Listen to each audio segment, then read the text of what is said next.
বাংলা চলচ্চিত্রের কিংবদন্তি নায়ক সালমান শাহর মৃত্যুর প্রায় ৩ দশক পর নতুন মোড় নিয়েছে বহুল আলোচিত এই ঘটনা। মৃত্যুর প্রকৃত কারণ উদ্ঘাটনে তার লাশ কবর থেকে উত্তোলন, সুরতহাল প্রতিবেদন প্রস্তুত এবং পুনরায় ময়না তদন্তের নির্দেশ দিয়েছেন আদালত।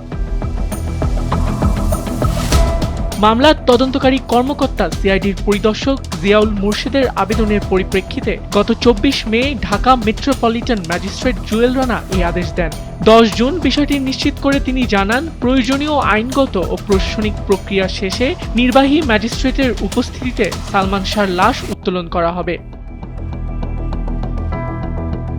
মামলার নথি অনুযায়ী ১৯৯৬ সালের ৬ সেপ্টেম্বর রাজধানীর নিউ ইস্কাটনের বাসায় সালমান শাহকে অচেতন অবস্থায় পাওয়া যায়। হাসপাতালে নেওয়ার পর চিকিৎসক তাকে মৃত ঘোষণা করেন। পরে ময়নাতদন্ত শেষে সিলেটের হযরত শাহজালাল রাদিয়াল্লাহু মাজার সংলগ্ন কবরস্থানে তাকে দাফন করা হয়।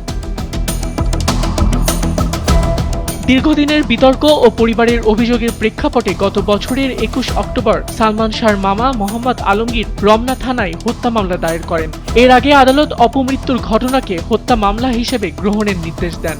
মামলায় সালমান শাহর স্ত্রী সামিরা হক, ব্যবসায়ী আজিজ মোহাম্মদ ভাইসহ ১৭ জনকে আসামি করা হয়েছে। অভিযোগে বলা হয়েছে, পূর্ব পরিকল্পিতভাবে যোগসাজশের মাধ্যমে সালমান শাহকে হত্যা করা হয়েছে। বর্তমানে মামলাটির তদন্ত করছে সিআইডি। আবিদ খান, সময়ের আলো।